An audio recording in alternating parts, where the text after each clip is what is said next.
मैं ये ख्वाहिश नहीं रखता हूं कि कोई मुझे एमएलए में वोट दे या कोई भी पार्टी हमें टिकट दे। मेरा अभियान है कि हमारा जो हक है वो हो, चाहे वो बीजेपी हो, कांग्रेस हो, आरजेडी हो या फिर हमारे असदुद्दीन अवैसी साहब हो। लेकिन अभी अभी बच्चा बोला, शायद किसी को तकलीफ भी हुई होगी कि गलती हमारे बुजुर्गों ने की है। गलती की है, गलती करेंगे नहीं, इसका संकल्प लेने के लिए पहले उन्हें आगे आना होगा और बच्चों को बताना होगा जो गलती हमने की है उसे दोबारा दोहराया न जाए। और हमेशा अपने जो भी लीडर को चुनना हो चुनिए, लेकिन नियत में यह ना हो कि फला को हराने के लिए हम इनको वोट कर रहे हैं, बल्कि नियत में यह हो कि हम जिनको वोट दें वो जीते। हारना तो उसके अंदर ऑटोमेटिक हो जाएगा। आप कहेंगे तो आप कह के बदनाम हो जाते हैं। आप जो अफवाह उड़ती है हवाओं में, उसमें जो शामिल होते हैं कि बीजेपी जीत जाएगा, जल्दी इसको वोट दो। क्यों भाई?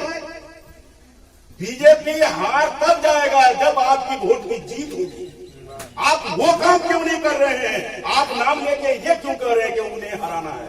जी नहीं, हमारा आज के डेट में कदवा प्रखंड में हम लोग 52.27% है, वे लोग 47.33% वो लोग हैं। आप कैलकुलेशन करके देखिए, क्या सरकार कभी भी यहां से बीजेपी की बन सकती है? बिल्कुल नहीं बन सकती है। लेकिन उस टाइम में आप लोग क्या करते हैं? उसको वोट दीजिएगा तो बेकार हो जाएगा, इनको वोट दीजिएगा तो बेकार हो जाएगा। ये बेकार के चक्कर में किसी कारगर को भी तो नहीं लाते हैं। कम से कम कारगर को तो लाइए। आपने अभी तक कितने नेताओं को पकड़े हैं? पहले ये सबूत दीजिए कि क्या कभी आपने उससे ये पूछा कि जब हम मुसीबत में होते हैं तो तुम कहां होते हो? कभी नहीं पूछा। इसलिए वो आपका वोट लेके एसी में जाके सो के रहता है। मेरा भांजा मामून बाबू, प्रसिद्ध बाबू बोले कि हमें लोकेलिटी चाहिए। क्यों चाहिए? और अभी अभी कहते गए कि हम अपने मतलब बाहर वाले को नहीं वोट देंगे, हम उनके घर के बगल में घर बनाएंगे जो इस लायक हो। ये लायक और नालायक कहां से पैदा होता है? वो आपके वोट से होता है। इस वोट को आप लोग उस वक्त कन्वर्ट कर देते हैं तो नतीजा क्या होता है? मेरा जो रिश्तेदार होता है वो मेरे साथ, और इनका जो रिश्तेदार होता है उनके साथ, बाकी जितने सारी वोट होती है वो पार्टी के साथ। तो इसमें वो लोग पहले जान जाता है। आपके घर के नौजवान उन्हें ये शिक्षा दे देते हैं कि ये टोला जो है ना फल्ला का भक्त है। अपनी कमजोरी को आप उसको चिन्हित करते हैं तो वो क्या करता है कि इसका मतलब यह है कि ये तुम्हारे साथ नहीं है, मतलब तुम अकेले हो, तुम चाहोगे भी तो हमको सत्ता से नहीं उतार सकते।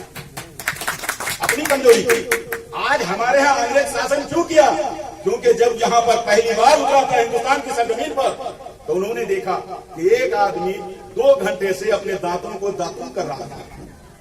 वो उसी वक्त मैसेज भेजा इंग्लैंड कि यहाँ के लोग इतने आलसी हैं कि टाइम का तो कदर ही नहीं है।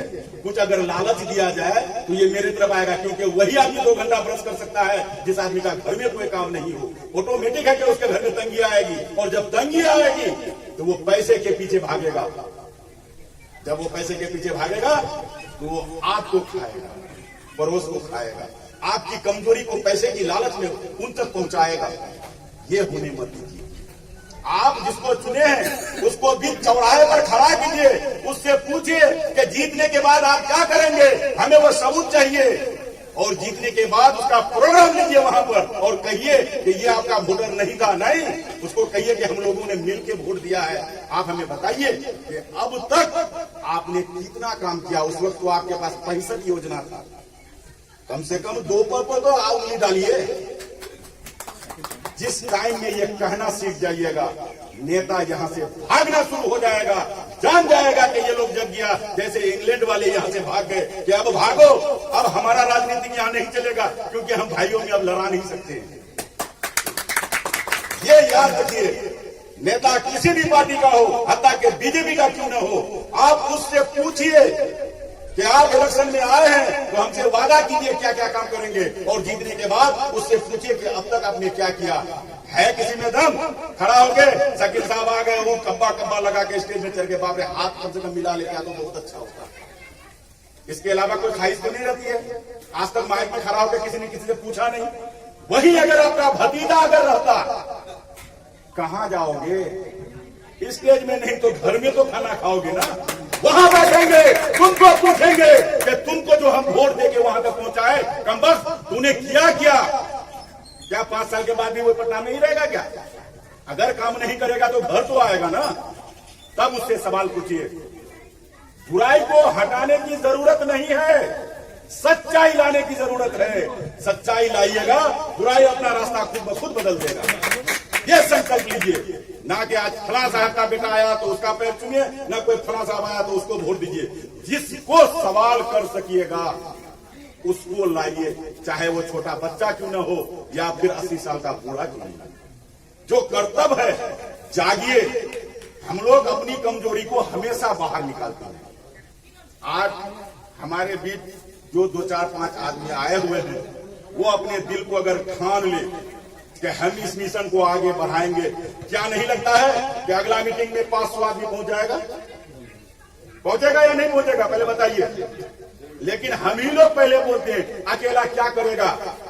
कौन कहता है कि आसमान में सुराख नहीं होता है? एक पत्थर दिल से उछालो तो यारो, कम से कम किसी एक को आगे बढ़ा के तो देखो। जद्दोजहद करने वाला हो, टकरा के लाने वाला हो, आपके सुख दुख में साथ देने वाला हो, नहीं देने वाला हो तो आपका घर के साथ साथ उसका भी गर्द हो जाए, उसे बनाइए। तब तो उसे चोट लगेगी ना। आपकी बहन जब यहाँ फंसती है तो वो जनाब वहां बरारी में देखते हैं टीवी में, कुरेला फंस गया, कुरेला का बनाइए ताकि वो देखे तो उसका साथ साथ मेरा चाची भी जा रहा है, वो पटना छोड़ के दौड़ के घर आए, उसे बनाइए। इसका संकल्प लीजिए। ये मत लीजिए कि फला हारेगा फला जीतेगा। हार जीत उसके मुकद्दर में होती है। पहले अपने दिल को साफ कीजिए कि आपको करना क्या है, वोट किसे देना है। ये एनआरसी लागू क्यों हुआ? ये एनआरसी क्यों नहीं लागू होगा भाई? क्यों नहीं होगा? हमारा भारत देश के पास 500 करोड़ का इनकम है और हमारा यहाँ खर्च 700 करोड़ होता है। लेकिन जब वो अपना लिस्ट निकाल के देखता है तो बोलता है ये 500 करोड़ तो बहुत ज्यादा हो गया, हम इतना पैसा देते हैं, ज्यादा कहां है? घुसपैठी को निकालने के लिए किया है, निकालिए।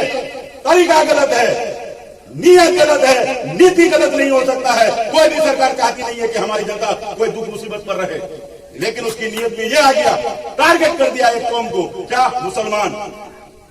क्या नहीं है मुसलमान के पास? क्या नहीं है? आप में से जितने मुसलमान हैं कोई सबूत कर दे इस बात को, लाइए उठा के पूरा कदवा प्रखंड को, और वो एक भी मुसलमान अगर है उससे पूछिए तुम कभी मंदिर में मिन्नत मानने गए हो? गए हो? सबूत लाइए।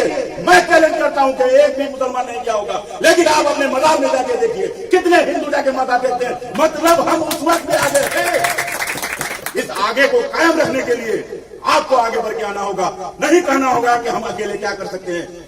बहुत बड़ा घड़ा होने से क्या हुआ? एक पत्थर अगर उसमें मार दिया जाए तो वो बेकार हो जाएगा। इसका संकल्प लीजिए कि हमें आगे करना क्या है। बुलाइए शकील साहब को, पूछिए उनसे, आप 5 साल का हिसाब दीजिए हमको। क्यों नहीं पूछते? हमारा यहां सीमांचल जो 6 डिस्ट्रिक्ट को चुनवाया मेरा भांजा, क्या कभी वो सुविधा मिला? नहीं मिला। किसकी सरकार नहीं रही बिहार में? बीजेपी की, कांग्रेस की, आरजेडी की, जदयू की सरकार तो सभी की रही। लेकिन आप 6,000 रुपया देखे नहीं कि मेरा इसमें बाग में भसा हुआ 6,000, बाप रे, उसी में तो 1,000 पहले ले जाके आप मेंबर को देते हैं। और वो हमको क्या कहता है? फोकटिया टकाची को ना हो 1,000 मुंह को नहीं देवो। फोकटिया कहते हैं, टैक्स हम भरते हैं, मेरी समाज भरती है, मेरी माँ एक साड़ी पहनती है तो उसका भी टैक्स सरकार के यहाँ जाता है। आप बोलते फोकटिया का? वो 6,000 हमें नहीं चाहिए। बाइकाट कीजिए वो 6,000 का, नहीं लेंगे। है किसी में दम जो 6,000 को छोड़ दे?